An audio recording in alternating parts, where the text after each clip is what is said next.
Right. Hello, guys. This is Sara Kolata with Architecture Edu Talks. Today I have Jim Williamson with me. Jim basically taught design and theory at numerous schools of architecture, including Culinary University's College of Architecture, Arts and Planning, Harvard University, and Georgia Institute of Technology. Today he's a dean at Texas Tech University, which is a college for architecture. Jim, thank you so much for joining me today on the talk. You're welcome. It's my pleasure.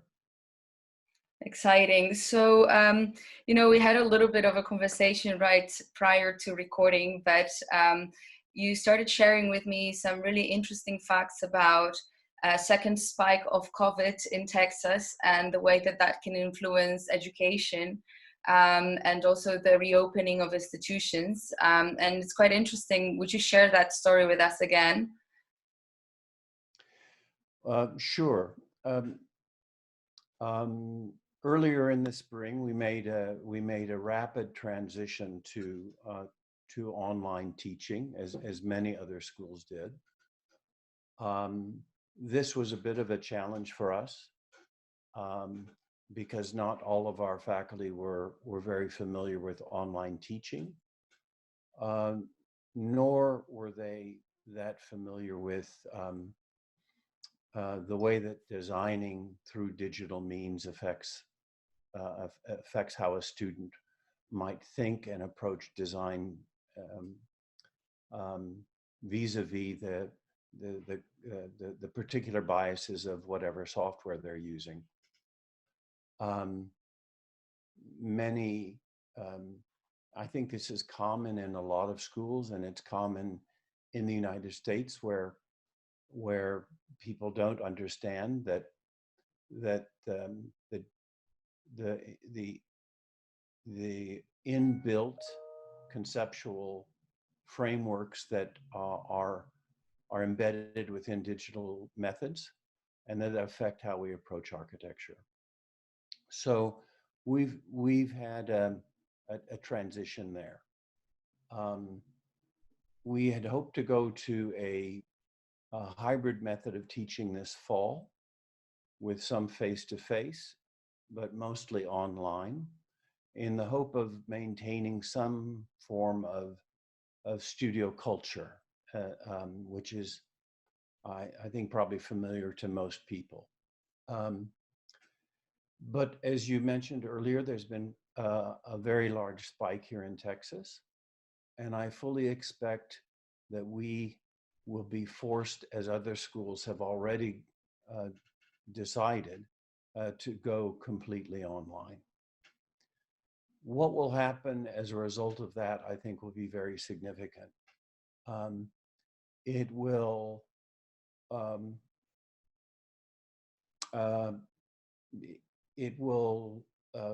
compel the college and some of its faculty to really fully engage the way that computation has changed the profession. So we're talking about computational thinking rather than, say, rendering, for example. And I think this will be good for us, and if other state schools are in this position, I think it will be good for them. We are a very professionally oriented school, so often digital technology is seen as something just as a more sophisticated form of analog techniques and the thinking that accompanies analog techniques. What I think will happen, therefore, is that that misperception that computational work is just somehow an extension of analog work is going to have to change. It will likely make some of our faculty more computationally literate and more digitally literate. But I think what will really occur is that our students will have to begin to really understand the difference between computational thinking and traditional ways of approaching architectural design. or for that matter, urban design. So what I think will happen is that it will actually benefit the college, and then it will raise the bar relative to what is expected of the students and the faculty, and it will force us to become, I think, a much more sophisticated college.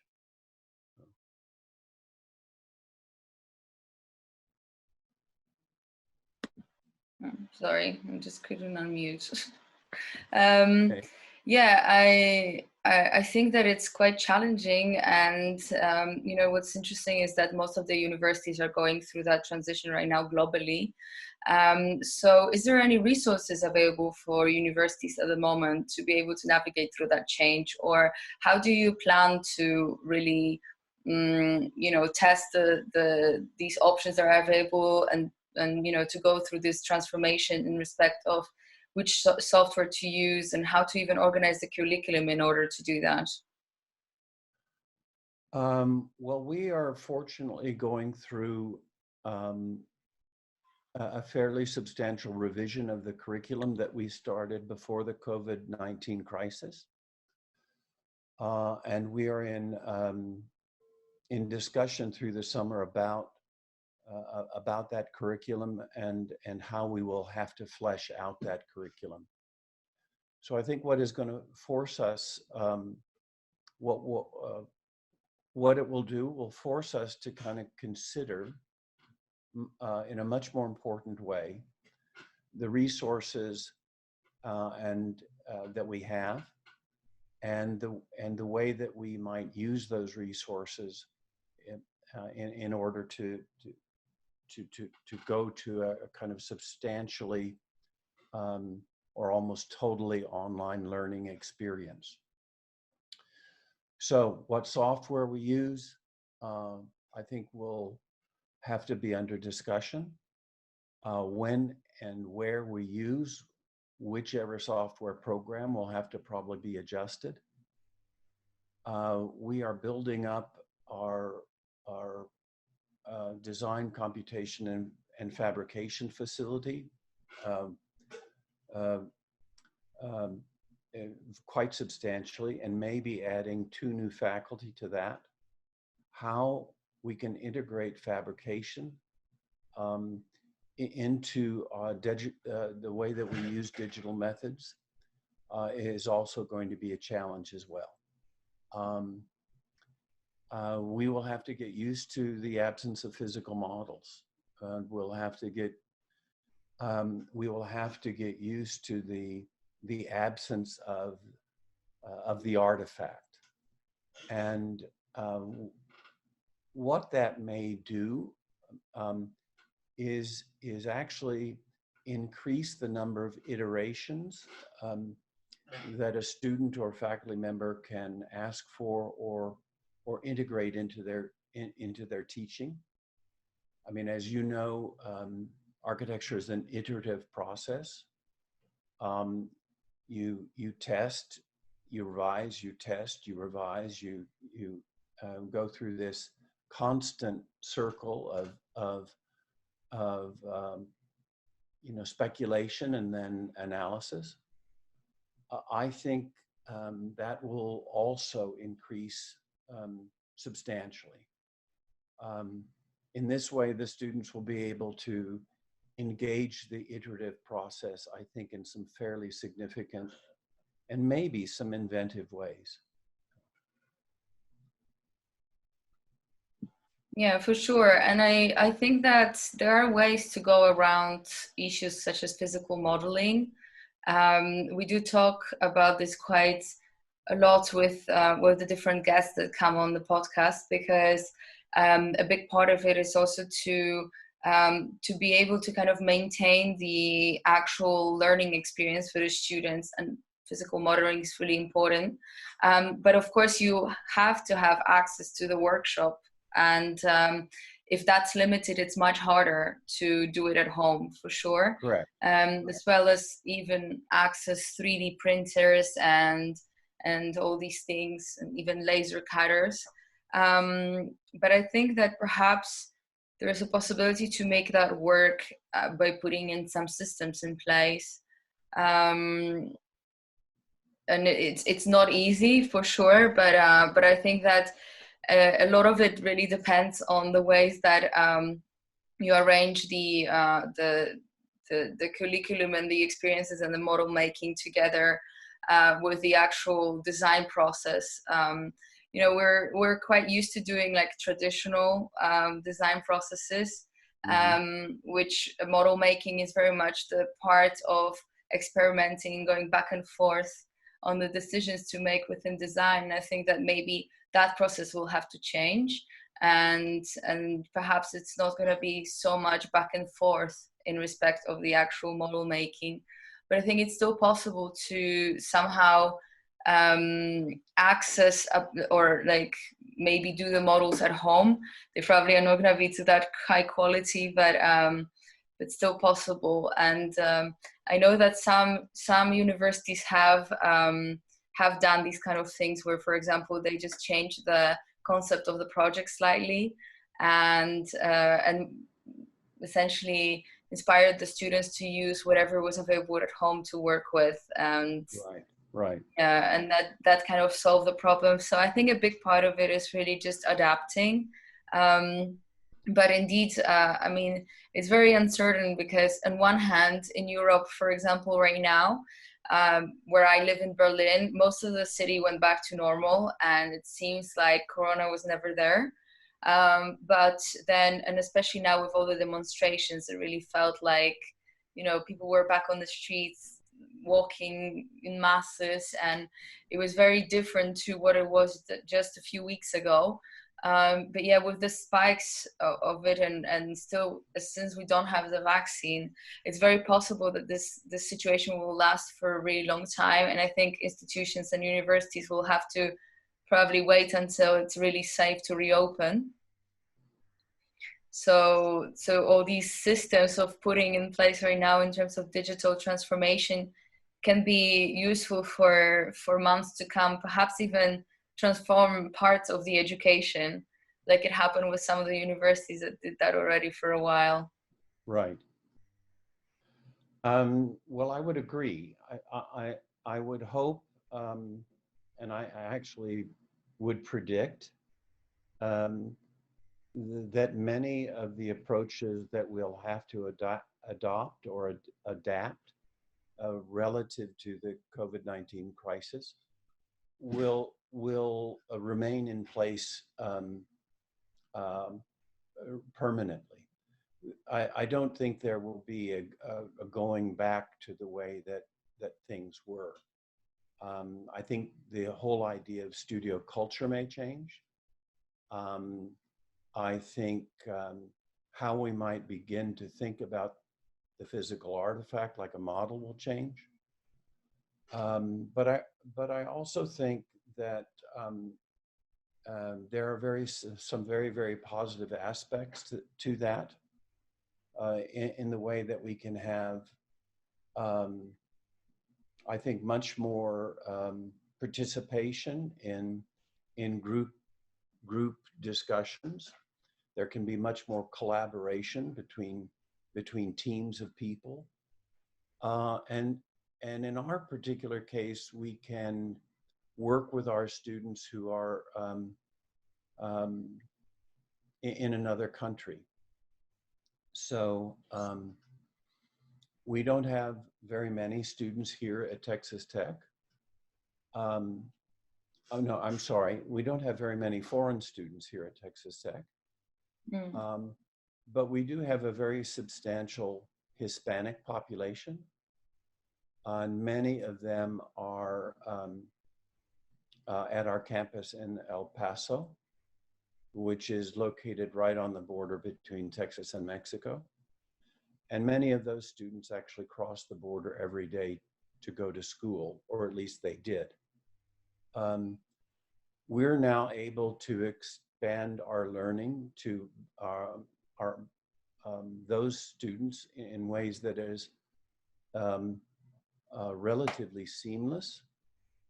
And we're also able, I think, through digital communication means to bring these two campuses together in some really important ways. So maybe I should explain that a little bit more. Lubbock, which is where the main university is in remote West Texas. But we have a campus, as I said, in El Paso, which is the only school of architecture that has a facility literally on the border. Border issues or issues related to the relationship between Mexico and the United States, or the United States and the rest of Latin America, or a substantial part of Latin America, are becoming very, very critical in relationship to the border, whether it's migration, whether it's pollution, whether it's urbanization, whether it's militarization. And our facility in El Paso is particularly well equipped to deal with that issue. But given what we're facing now and the transition to digital means, these two campuses, which are 5 hours drive away from each other, will be able to be much more integrated. And I think one of the things that can happen there is that issues related to migration, for example, will become, which are dealt with quite explicitly and ordinarily in El Paso, will become issues that become much more common within this campus. And we are, this will also facilitate other things. We are part of a nascent, just growing, just beginning group of colleges that are forming a consortium around issues of the border. And so this will allow collaborations in very unique ways that probably wouldn't have happened before, because it will force us to use the means that we have to communicate in more creative and I think more impactful ways. Definitely, and it's a really interesting like perspective to that aspect of digital transformation. I think that definitely information can travel so much faster and freer online, and than what we can implement in the physical location. And it really can help raise awareness and collaborate on certain topics, especially if you have a situation where the campus is split 5 hours away from each other. Right. And I think that there is a lot to learn from it as well on a global scale, because the three universities that I spoke to that already do online education in architecture, they really impact so many students that are perhaps mature learners, perhaps they don't have the ability to go back to school full time. And also they are located in many different parts of the world, and being able to basically study architecture and feel united despite the borders and the distance. And I think that that really can influence also other movements so much more. It's just a tool and means to communicate. And I think that it's not the very beginning of that journey, but we had like a wake-up call in architecture to be able to do that. And, you know, on one hand, some might say that, you know, a lot of practices have already used remote work. Right. But I think it's hit harder the education sector of architecture, Right. and definitely on the institutional level. I think that's absolutely right. Many of the large corporate firms in Texas and we have many large corporate firms in Texas, um, have been able to make this transition, you know, without much difficulty at all, because they were already sharing information with their other offices, often spread out across the world. So from the professional standpoint, I don't think this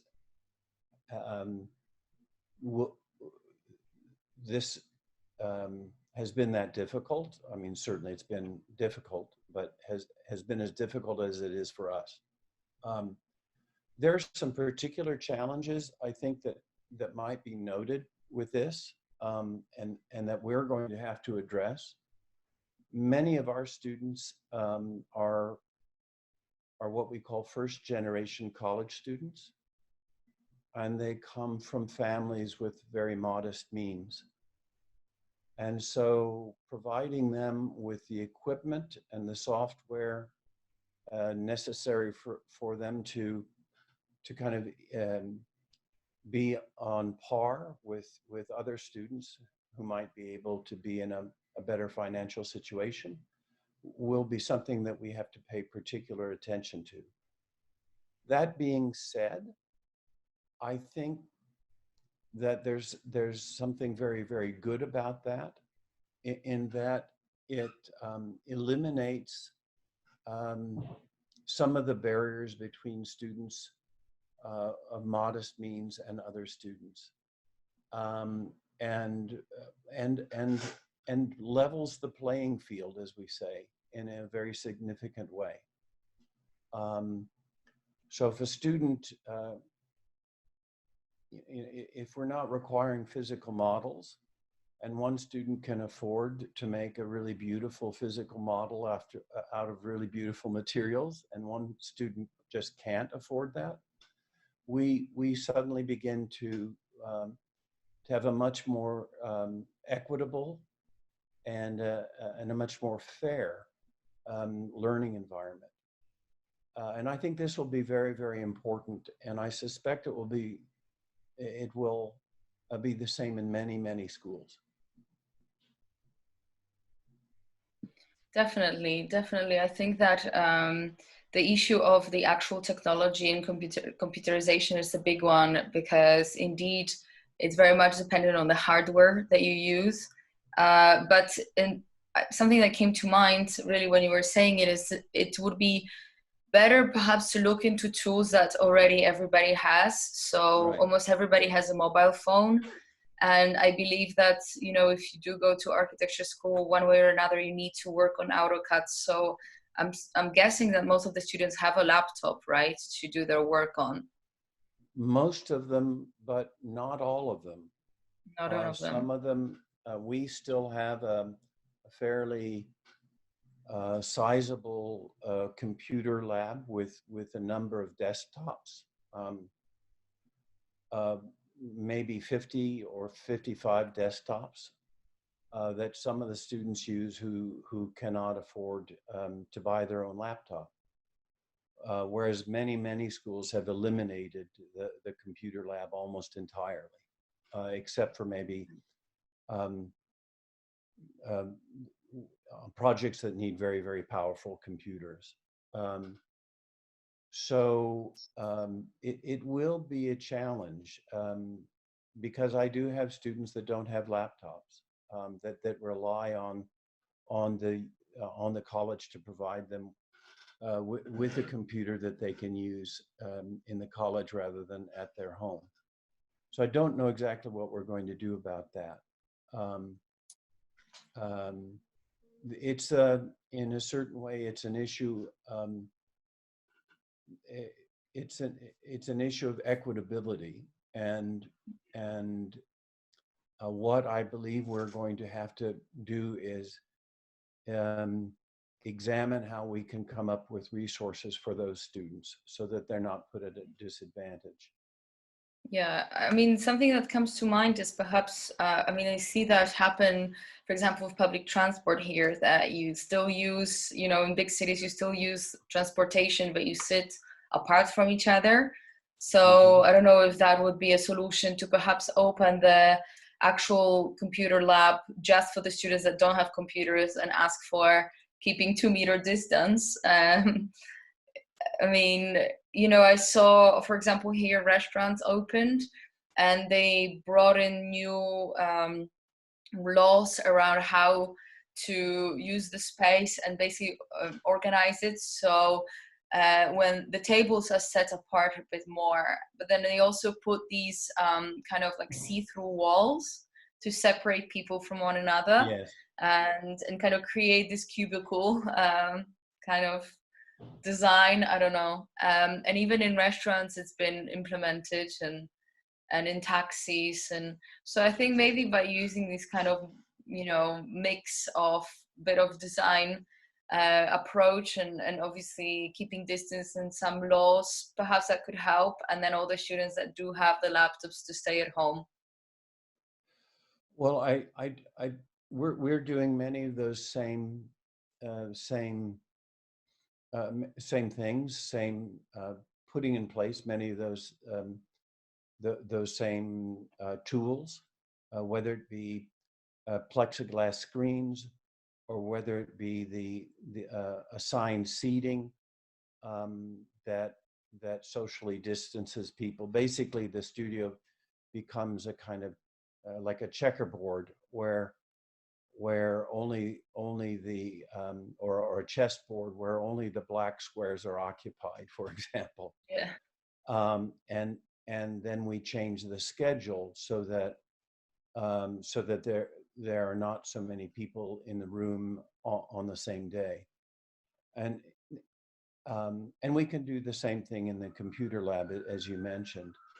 My fear, to be honest with you, is that the spike here in Texas, which is the result of, I think, an extraordinary irresponsibility on the part of many people, to not socially distance and to not wear masks. Here in Texas, the wearing of masks, as it is in many states, has become a political issue, where it's almost as if liberals wear masks and conservatives don't. And there have been students who have even said that we are impinging upon their rights by demanding that they wear a mask. But I may be getting a little off point here. I don't know if we will really be able to return to even a hybrid form of learning the way that I just described. I think the spike here will be very, very large.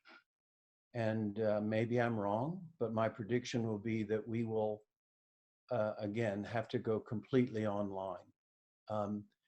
At that point, then, there may be some ability to have access to sites and some ability to let certain students in.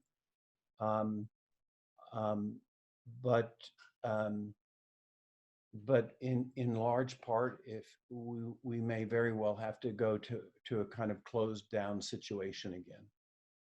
Right, I understand. Wow, interesting. And, you know, it's definitely going to be challenging, but I'm hoping that once everything comes back to normal one day, that this transition that we go through right now can actually improve our life down the road. Because I do believe that there is a lot of information that gets repeated over and over again when you teach, and it can actually get automated. So it's just about knowing and perhaps not repeating these same mistakes globally, but knowing how to really go ahead with it and move forward. Well, also in our case, and this is the case throughout America, we have a growing number of students that we call non-traditional. And what we mean by that is they're not students that enter college at 18, but they're students that enter college at 26 or 30. And they're holding down jobs. They may have families. And one of the things that happens with a lot of online learning is that they can then attend class, so to speak, on their own schedule. Yeah. And they can therefore kind of work and accommodate their work schedules and accommodate the need to support their families or themselves, and yet become even more flexible in the way that they receive or attend class, or the way that we deliver content to them. Yeah, exactly. Yeah. So, Yeah, it's interesting. And I think, last kind of question or topic I wanted to ask you about, I was taking some notes when you were talking, and we talked about this aspect of global outreach. And I kind of start thinking about this economically, that, there could be a potential of it actually influencing positively, actually the financially, also the business, the institution that is, a university or faculty of architecture, because out of a sudden, if you do move online, you can actually accept students globally, and that really allows for so much more new clients, and again, I think the possibility of automating parts of the teaching and kind of joining this model of teaching live, recording, and then having to ability to go back to those lessons at any given time, but also partially to cover all the topics of how to, in a way which it doesn't have to be repeated over and over again, because it's really easy to create how-to videos. And I think that over time, once that material is there, it's going to be easier to automate the learning process, and then just show up for Q&As and basically just the actual mentoring part on Zoom or somehow like that. But basically, the whole concept of building kind of like this automation, not only within the way that the course can be delivered, but also in actually the business model of the institution.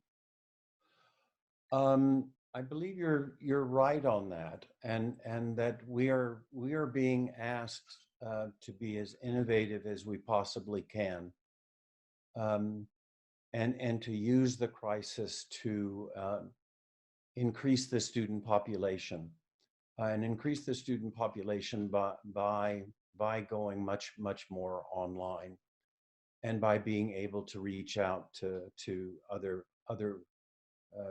to students in faraway places, or utilize faculty in faraway places. But I want to return to something about our position on the border, because I think it relates to a new method of working. Of course, it's common right now for architects to collaborate globally. But I think it will become even more common and even more important. And I'm saying this within the context of a country that wants to build a wall between itself and another country. And where there are what some of my faculty call data borders, on data inequality. So one of the things that we will be able to do by just simple meetings like this, or by the teaching methods that can result, is to counter the kind of negative aspects of the current political situation, at least in the United States, but it's not unique only to the United States. Yeah, absolutely. And I think also it definitely has its implementation as well, the level of education that people can get from one another. if you have people coming from different countries and representing all these different contexts of whatever's happening in their country, whatever they're challenged with, that really just enriches you as well. It's just like traveling. Right. Yeah.